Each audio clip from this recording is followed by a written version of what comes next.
Hi, this is Dan Sullivan. I'd like to welcome you to the Multiplier Mindset Podcast. Hi, today's Free Zone success story, transformation story is Lee Richter. And Lee is what we call in the strategic coach program, she's a 100% multiplier. And it's actually been working with Lee that I've really understood the power of people who are multipliers. I'm a 100% simplifier. Lee is 100% multiplier. And I just want to talk about Lee because Lee's been a ball of fire during the pandemic. She's been just so active and so useful to so many people. Lee, we're kind of ending here with the chase scene. This is usually where the movie ends, but we're starting there just to talk about how quickly you were able to size up what was needed and responded almost immediately with a whole new strategy for what was going to happen during the pandemic lockdown. Well, first of all, because I'm in Free Zone, I'm connected with global leaders that have a mindset of, hey, how can I help? And how can I make a positive impact? So immediately when one of the global leaders came to me directly and said, I need help, I was listening. And what he said is, I need to get the word out on how to stay safe. And what I want to say is for you to stay safe first and make sure you and your family are safe. And this is really in the first 10 days of March. He said, get home, stay home, don't go anywhere, and start sharing that with your community. So I get back home, I tell my team, start taking temperatures, start not letting clients in the front door, start being absolute hospital safe. I was a little ahead of the curve. And then initially they thought it was a little too much, but later they were grateful that we listened to other experts. And so I'm grateful that in this group was an expert to guide me the right way, but then to have enough knowledge and say, can you share this with the rest of the world? And I was able to use my genius and get the word out to over 1,000 media publications around the world around his important message. Yeah, Lee, just in terms of your existing client base as it existed when the downturn, how did you up your value creation to them? Well, first of all, what I did was I started analyzing what were the gifts inside of my business that were so special that number one, I could bring to the group, to other leaders, but number two, bring to their community, right? So for me, listening to you, what I learned is pay attention to relationship capital right now. Relationships are the most important. Time is always important, but how your relationships are the most important at this crucial moment. So I started analyzing those relationships and just seeing how to exponentially add value, support, even just lend an ear to listen, give value through creation, and just thinking of things in a new way. In the beginning, we thought it was a pivot, but now I see it as a reinvention. Was there anything that really surprised you about how you performed? Absolutely. I mean, now looking back, there's so many clear and obvious learning lessons, including on this roller coaster ride that we've been all experiencing together as a pandemic. Mindset is so important. And in this group, what I learned is we have an incredible mindset of the future. We're thinking about how the future is going to be even better than the current situation we're in right now. And I see that as something we rally around, and through systems and commitment and through hard work, actually, we're planning a better future, and it's exciting. And, I see with this group that, we're actually making it happen. We're doing it. We're not just talking about it. Lee, one of the things that our entrepreneurial audience, because this goes out to not only thousands of active strategic coach clients, but people who have been in the program at one time. But one thing that I've noticed over my almost 50 years of coaching entrepreneurs, that entrepreneurs love entrepreneurial stories, and they especially want to know where people started. So back to the first day when you could truly say, I've crossed the line to being an entrepreneur, when was that, and what prompted you to take the entrepreneurial road?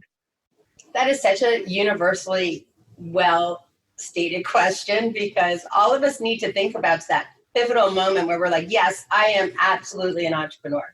Especially if we're gifted and we're really good entrepreneurs. I mean, let's own it from the beginning. And in the beginning, I used to think, I was like 12 or 13 and selling Girl Scout cookies. And no, it's actually back to when I'm around 6 years old. And I started doing commercials, and I started learning the advertising world, and I started learning about sharing your message and how to share your message. So what were the circumstances for that? I mean, 6 years old is... My goodness, I know it does sound kind of crazy a little. Okay, so when I was 6 years old, my mom entered me in a thing called Little Miss America. It was in Palisades, New York. And I was excited because there was a roller coaster there. That's what I was prompted for. My brother and I got to go on the roller coaster. But in the same term, it was like a Little Miss America pageant, like a little girl's pageant. You dress up in dresses and little gloves and patent leather shoes, and you have a competition.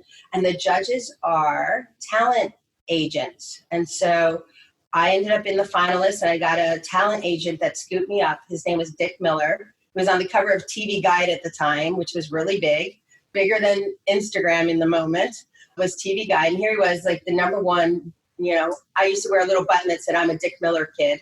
But here he, scooped me up and started putting me in commercials. And I started learning the advertising world from the inside out, which is number one, have a message. Number two, have a vessel to deliver that message. And number three, be consistent with that message, which meant over a year, we might do 6 or 9 campaigns to deliver that message home in different ways. So I ended up working with companies like Oscar Mayer Hot Dogs and Clairol Shampoo and all these national brands behind the scenes doing the commercials because I was a Dick Miller kid, a SAG awarded kid in the industry. So when I look back now, I see that prepped me for being interested in sharing stories. It really was the basis of how I got together and married marketing and PR along with entrepreneurship, because I could see both sides. I could see the brand side of it.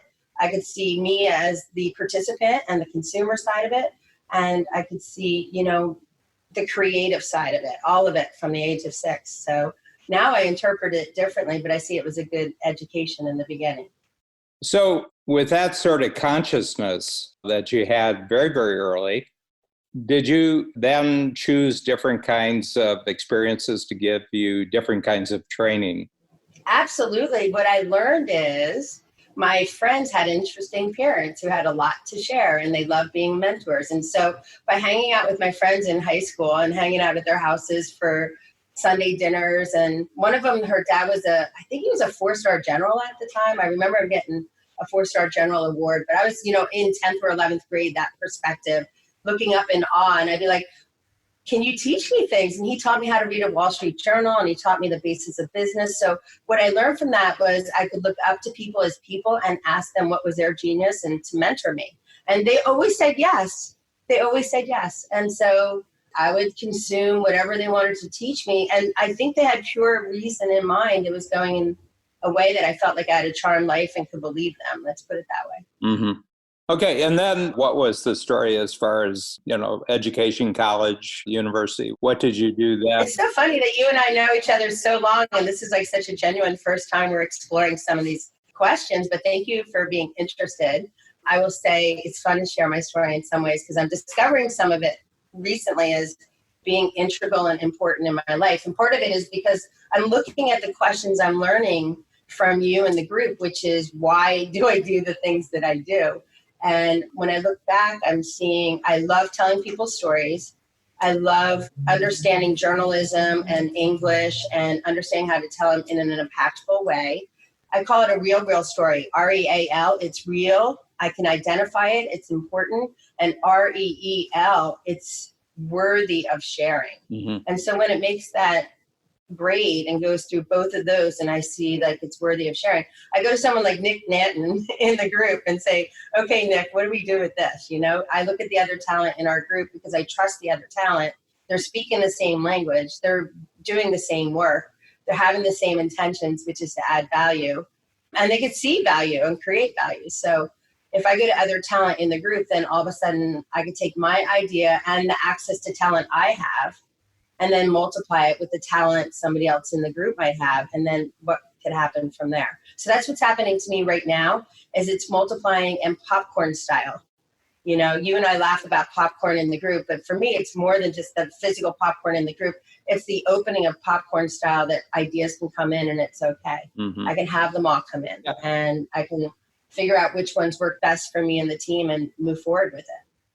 Lee, I know you do 3 interesting things every day, but if you had to sum up, you had your really early childhood years, you had your teen years, 20s and 30s. What would you say was the breakthrough moment? And then where you are today, if you had to say Mm. 3 steps that got me to where I am today, what would those 3 steps be?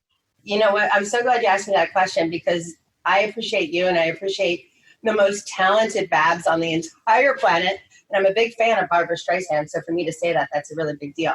But Babs is behind the scene on so many thousands of people making a difference because she knows how to take your genius and multiply it. And so what happened to me in my 20s is I met my husband, Gary. We met in the Bahamas. We were on spring break. We became friends for years. When he graduated undergrad, he was still in high school. He went to 4 years of college at University of Florida. When he graduated undergrad, he professed his love. We got together as a couple. We've been together since then, we met in 1988. This is the early 1990s. Yeah, so 32. And 91 is when we were like, okay, we're a couple forever. It's been that way ever since. And so I think what I did was your Babs to you is my Gary to me. And he is the simplifier and genius in veterinary medicine. And I love him for that. I love animals. So it's a really great mix. And I get to multiply it all day long. Now, it wasn't always easy. And it wasn't always the way I wanted it to be. But right now, it's really coasting. Yeah. It's really lovely. It's multiplying with ease. The thing that I find very interestingly when you describe, the veterinary side is that it's not only successful. I mean, you have a very, very successful entrepreneurial business. And it's not just one thing, it's 2 or 3 things. But I think that you and Gary have actually become thought leaders for an entire worldwide industry. And now I have an ability to actually tell people what it is they're actually doing it. But when did you get an idea that your interest in veterinarian medicine was way bigger than just the actual business? This was about a whole industry. Well, I think the real truth of that is I might have had little moments where I could see into the future and I'm like, wow, there could be something more than this. And I saw my husband was special. And it was before Coach, ironically, I started seeing these little moments, right?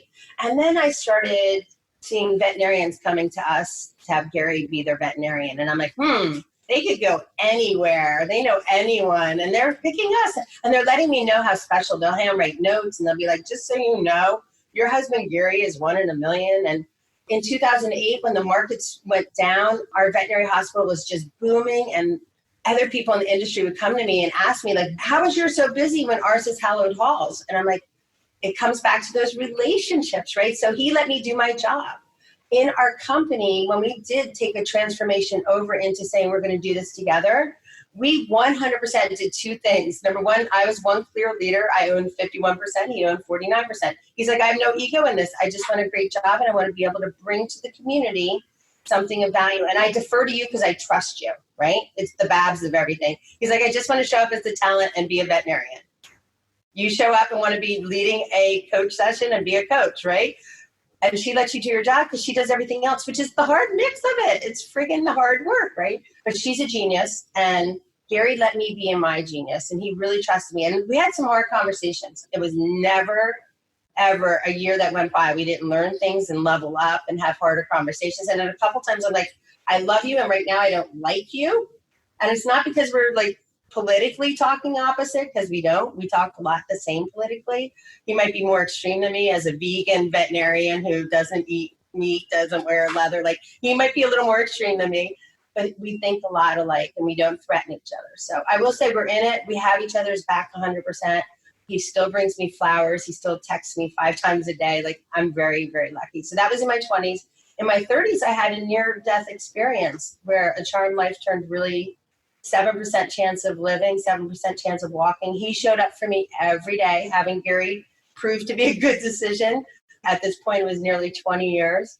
And he showed up. He learned holistic medicine. That's how he turned into a holistic doctor, was putting me back together for an entire year, defying all odds, 13 doctors, many opinions, many thoughts. He was like, you're clear leader. I'm 100% clear leader of Lee's Health. Listen to me.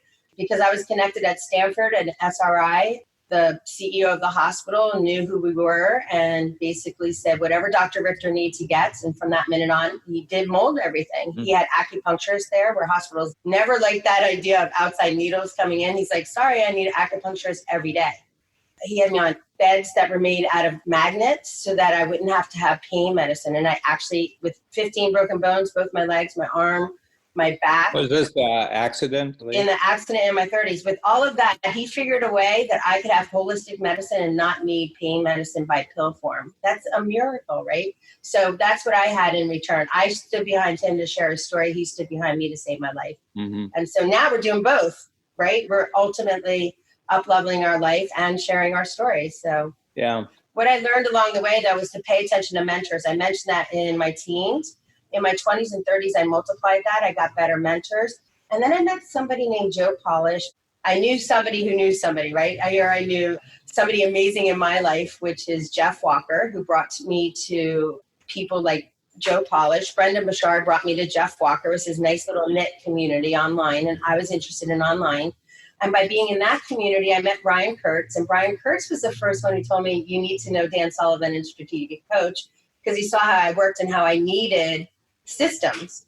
And then Joe Polish said the same thing. I met you at a Joe Polish annual event. I signed up immediately. And my word for this year is energy. That's where I amplify my energy. But the number 2 word for the year that I'm noticing over and over again, people are saying to me, and I'm just noticing, is the word blessed. And I'm not like a religious, I am a spiritual person, but the word blessed is coming up all the time. And then if I look at my life and say, what 10 things am I blessed? Honestly, being a coach and being part of this community and being part of Free Zone and that Free Zone thinking, I'm most blessed. And I'm blessed because Brian Kurtz made me pay attention. It took me 3 years to say yes. My calendar was so busy doing things in the pet world, doing things in my world. It took me 3 years to make room to be in Dan and Bab's world. And if I could change anything, I'd be Steve Krein, and I'd be there over 20 years. That's what I'd be. Yeah. But I'm grateful now I'm there. And I'm grateful I know people like Steve Krein and Stephen Palter and people that you've brought into my life. So thank you. Your mention of Steve Krein, because there's something very exciting about your thinking and Steve's thinking this year. And just for the viewers, Steve Krein is a longtime strategic coach client, 23 years as of this moment, and really good with technology, really deeply understanding healthcare and medicine. Just a pure entrepreneur, very successful, one of the early internet pioneers who did extraordinarily well in the 90s and sold just at the right time, and very intuitive, very perceptive about what's going on in the world politically, socially, culturally. And he's created an amazing network. But last January, he invited Lee to come to his biggest annual event in San Francisco. And Lee gave a mindset shift for people who are in human healthcare to talk about what they could learn from people who are in the veterinarian side of healthcare. Can you just talk about this? Because I think this is huge for the future. You know, you're doing great things now. You've done great things in the past, but this really starts to be global. And I think you're a tremendous spokespeople for groups of people, but this is a group yet to be created. You're actually probably going to be creating this group. So can you talk a little bit about the insights that you have about what human medicine can learn from animal medicine, healthcare and healthcare? Yes, and actually this is a topic that started in 2019, where I actually was looking for what makes a difference. And in January 2020, I was in Chicago. I was in one of the Coach Free Zone meetings, and I actually asked for something I wanted, which I never, ever in the years I've been there ever asked before. But I went up and I asked you, Dan, I asked, would you please spend the next breakout with me? Because I want to answer this question. And we spent the time together. I think we had time for like 3 or 4 people at 4 or 5 minutes. So we had a little block of time and we sat down and you asked me some thought-provoking questions, some that I had thought about and could answer right away, and some that were more to ponder, even pondering now and still up-leveling those answers. But in the moment, what we discovered together, and I think we came with the realization together, because when you came to it, I was really surprised. And when I came to it, my husband's like, what took you so long? But for me, I came to it at the same time as you, which is really the difference between human medicine and animal medicine. Because a lot of the transactions in our American system, especially in healthcare, a lot of transactions in human medicine are based on going to the doctor, going to the hospital, being somewhere, based on fear, based on something I need now to solve something else? Do I have a pill? Do I have a remedy? Is there something I can do fast and quick? Do I have the money, And do I have the money and the access, right? And I've been in the same system and I've been in the same trying to figure it out. And I'm getting ready, as I'm getting ready to turn 50, I'm like, oh my God, I really need better answers. Luckily, I have access to some better answers right now. My husband's been a big reason why I'm paying attention as a vegan and very healthy, just turned 50. Actually, June 3rd, just recently turned 50. And what happened is I started seeing he's doing the right things. And how can I be closer to doing the right things for me? So I started looking for more mentors and experts. And talking to my husband and talking to our group, what I learned from you is you're right. Human medicine transactions are based on fear. It doesn't have to be that way. But what's beautiful is animal transactions, especially with the veterinarian in that transaction, are really based on love. Based on the love of the animal, wanting to help them, the love that the animal brings into our life, it turns into a really beautiful transaction. So when people come to the veterinary hospital, and I'm going to put a little note here, when you asked me what happened during COVID, we were still able to be essential and open and there for our customers. They appreciated us. They brought more gifts. They brought more thank you notes. And we wouldn't let any of them come in the front door. We realized that only pets can come in the front door. That was what our initiative was, to take care of the pets. Every pet comes with a human, and we have to make a way for them too. But our love is really for the pets. So in our group, and being part of you, Dan, and your group, Dan, and your thinking, what I did, number one, was get access to the thought of, you're right, I can stand in this. Human medicine is based on fear and animal medicine is based on love. Even though I've noticed it, it's more profound than ever. And since you and I discovered it in January and brought it to Steve Krein, who was the next best thing to do, is bring it to him and ask him, what do we do with this? What happened in that time was we realized the more we can amplify it, multiply it, the better the world can be, right? What if we're paying attention to animal health and we're paying attention to their impact on our planet? How can we make their impact on our planet better? How can we make it even better? How can we make it even better for the human experience, for the animal experience to be even better? And why should we let them damage our earth anyway? It's all of our earth. None of us want to damage it. If we can make it better, we're making their decisions for them. We're making the decisions for animals when we feed them corn and we feed them other things. Why not make better decisions for their behalf and the planet's behalf? So that's what I'm talking about with bringing more love, is looking at those decisions and seeing how to make them even better. But you brought to me someone like Steve Krein, who's already thinking of it for human health. And we're looking for the intersection, how we can include the conversation around animal health. Talk to me a little bit before we sign off here, Lee.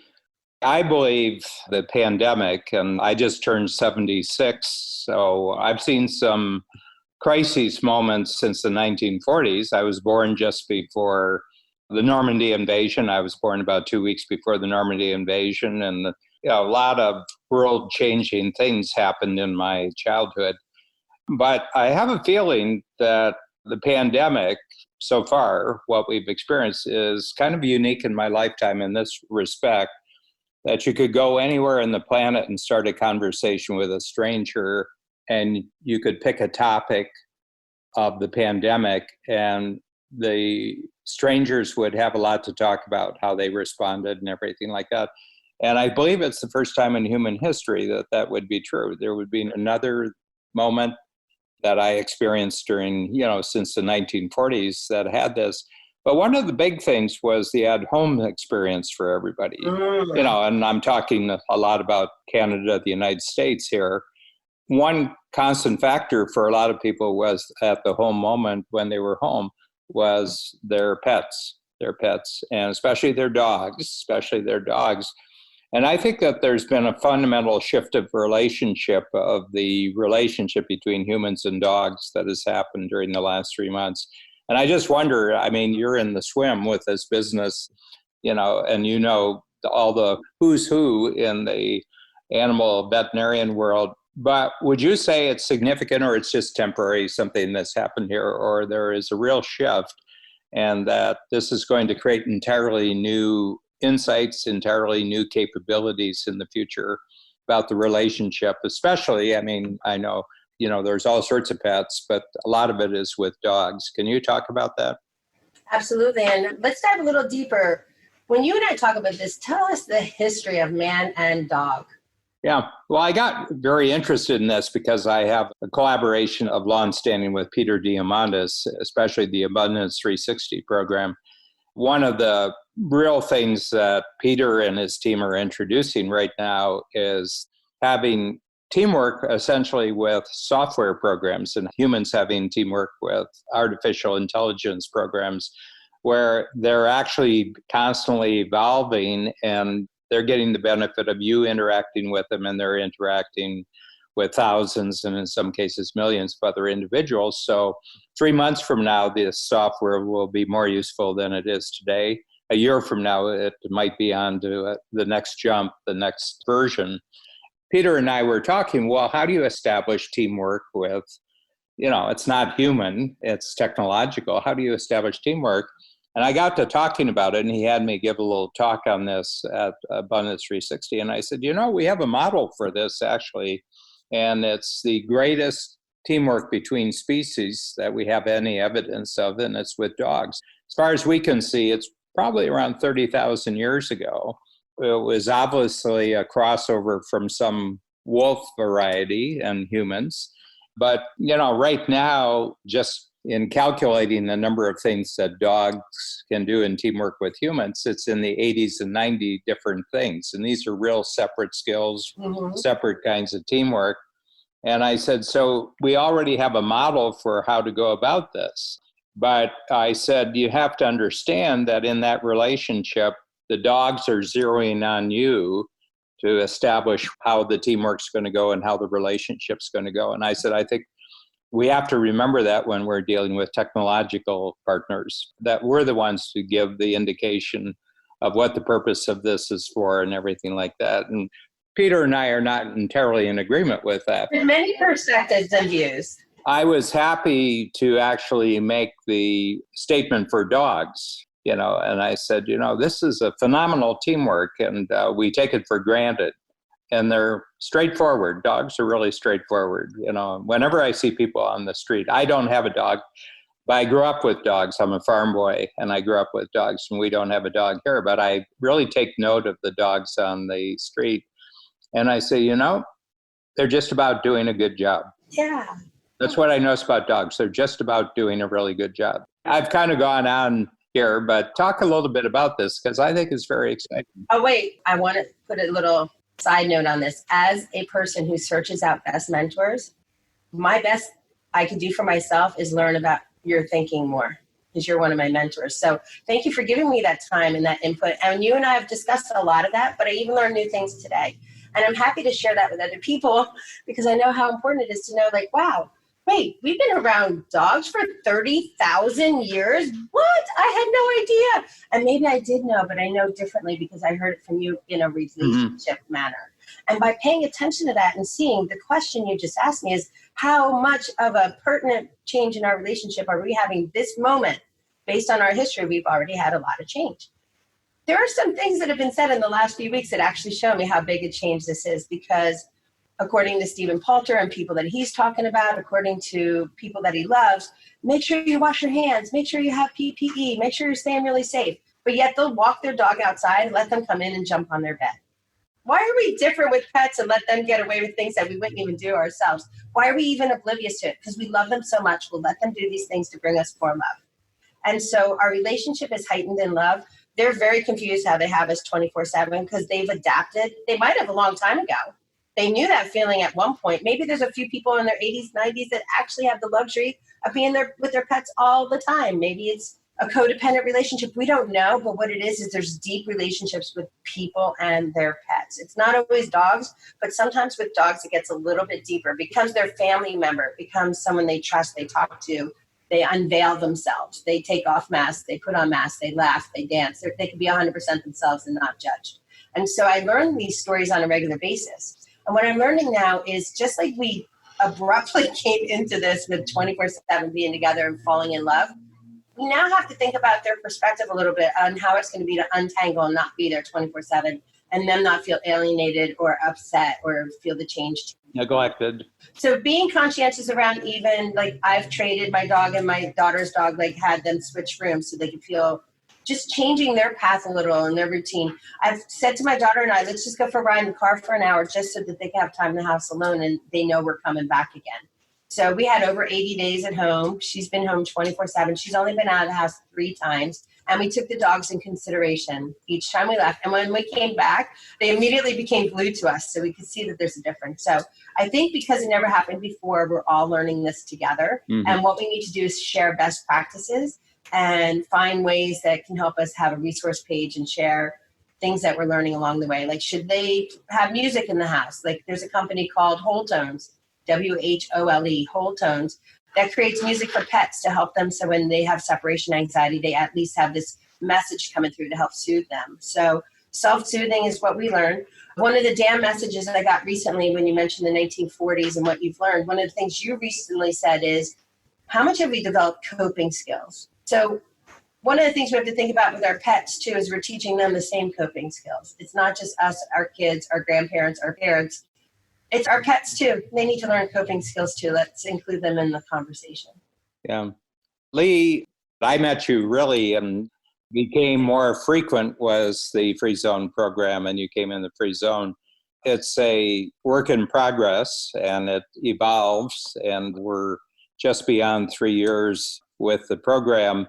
But the Free Zone is a strategic coach program. We have 2 levels before that you have to get very, very masterful with, and then you can go to the 3rd level, which is the Free Zone. And what I'd like you to talk about is what you thought this was going to be at the beginning. And we didn't even have the name when we started. The name came in about halfway through the 3 years. But essentially, it's where entrepreneurs can collaborate with each other, and it's competition-free. And for the most part, they're creating new value creation models, which are profitable, which are revenue generating, which are profitable, but they're free of competition. And to the largest extent, they're free of regulation. They're in new zones. And just what your own thought about is what you've observed about the other entrepreneurs who are in the Free Zone, but also what's happened to your thinking as you're collaborating, as you're creating new value creation? So I'd be very interested for our listeners to actually know how this looks to you, because you've been on entrepreneurism for over 40 years in one way or another. So I just wondered what you thought about this. That's true. I didn't think about it that way until now. Free Zone, it is Free Zone, and it did start differently, but it was all of us in a free zone. We were in it, we just didn't name it yet. And so you were a smart business person, and on the ride, you shared with us why you even had to name it Free Zone and why you got there and why you created a place where you can be in a free zone, teaching us how to be in a free zone. So it wasn't from the beginning, and that's entrepreneurs need to know that. From the beginning, it doesn't have to be perfect. It has to just get done and keep improving.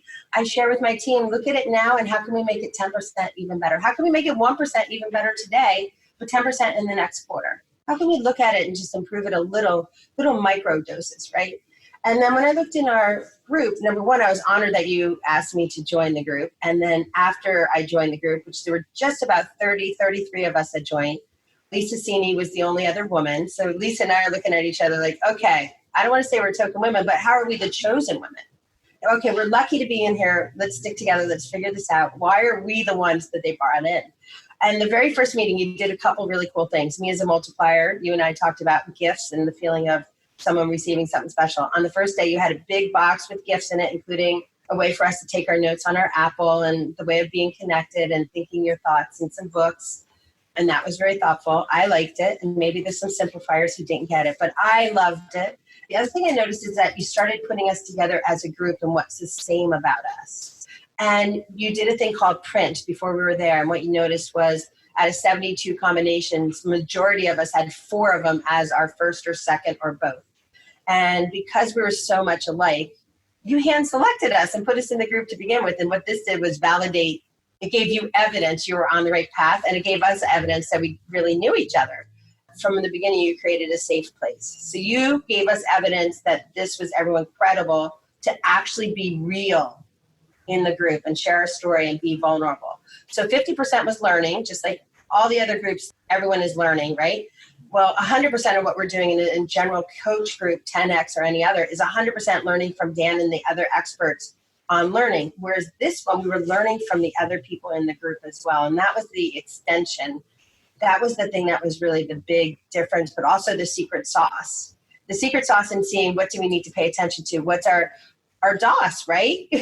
That's what it is. We were living it in 3D in the room because everyone could unveil it in a safe place and talk about what was going on in their life that was a danger, that is an opportunity. And then they saw how they can educate their other people. So I think what happened in the free zone is we came in because you had given it credibility, saying this is a special place to be. And then we've just been on the ride because we trusted you and we knew Babs would keep you in line. And that was it. We were just trusting. And now looking back, I'm like, thank God I'm one of the founders. Thank God we're growing up together and adulting together. And who knew Dan could be in his 70s and still be adulting? But as you're adulting, you're teaching us how you are, and then it helps us be better. And what we're learning are the coping skills, the things that are missing, the things that you told me behind the scenes in the 1940s that the boomers didn't get, so how could they teach it, is the coping skills. And we're learning it, and we're being proactive, and we're doing the work. We're absolutely doing the work, but it's with your guidance. You're looking at 100 things and then coming to us with the 5 or 10 that we have to pay attention to right now. So you're discerning big appetite and then making it even more discerning, smaller appetite in the bite-sized pieces we can take. So why do I have big who's and amazing who's in my life? It's because you started telling me to pay attention to the who's in my life. Mm-hmm. And so that was my focus, because you're like, hey, these are one of your 3 things, put it on your list. No questions asked. Mm-hmm. Yeah. As a journalist, I want to say that in 5 words or less, which is you are really telling me what to do and I'm listening, but I'm still using my experience and how many rooms I've been in to make sure it's the right thing to listen to. So it's discerning plus my experience equals a better way to spend my time. Yeah.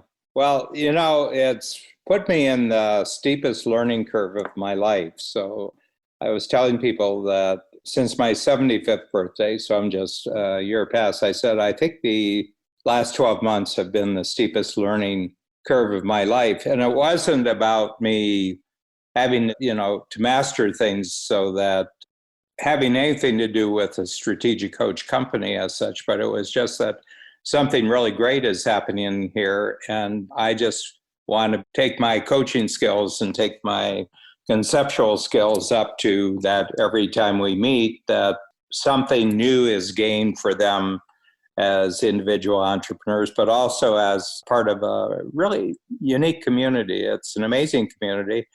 I just don't think I'm ever going to have it mastered. I'm always going to be motivated that during the next 90 days or the next 2 weeks, I'm going to have to hustle to stay up with what's required for this. So you mentioned, adult thing, but actually it's a question of young or old, really. And I find that old is when your past is much bigger than your future, and you're young when your future is much bigger than your past.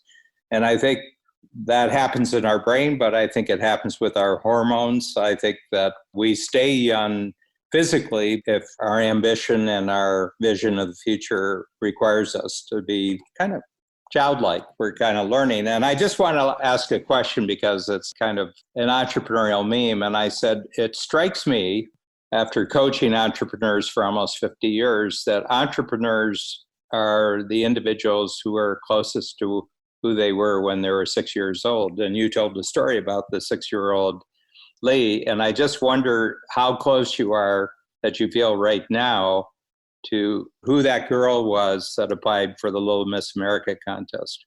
Wow. Well, the timing of this question is really key to my answer, because last Friday I had someone, her name's Brandy Gilmore, who's brilliant. And if you have the chance to watch her TEDx talk, it's in Santa Barbara.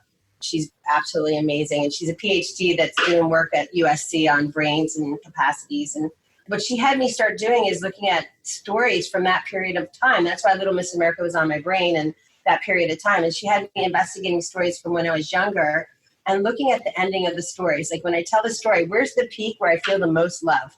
And she goes, end the story there. And so she has me looking at this. So I actually see so many similarities that started then. And I see how I get tickled sharing those stories. And I see how I get tickled, like connecting the dots and making a pathway towards more happiness and more fulfillment and more ease and, just being in that part of my life. So I am seeing a lot of that wonderment come back in my life because of reenacting those times and those stories from when I was 6. So it just started happening in the last couple of weeks to have this assignment to really investigate where I feel the most loved. And so I'm feeling the most happy around these stories. And I'm bringing that energy into my adult life now. But I think that it's been there and it's probably been something I draw on in unconscious competence. But now that I'm actually going to get it, I see how special that wonderment time is. And I'm glad I was being imprinted with positive, can-do things. I was working in the Twin Towers in Manhattan. I had no idea how big a deal that was until now, looking back that it doesn't exist, where I thought it'd be there my entire lifetime. But in my ages of 6 to 12, that was my work, was in the Twin Towers. Like that, I had that as part of my life, that I got to do that. And then later in my adult life, working at Merrill Lynch, I was sent there to do projects and work on a 2-year program as part of Wharton School of Business. They had a 2-year program made for us, and we went to the Twin Towers to do the work. And so it came full circle in my 20s.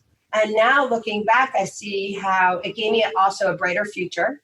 It also taught me, what did it teach me? It taught me coping skills. Because guess what?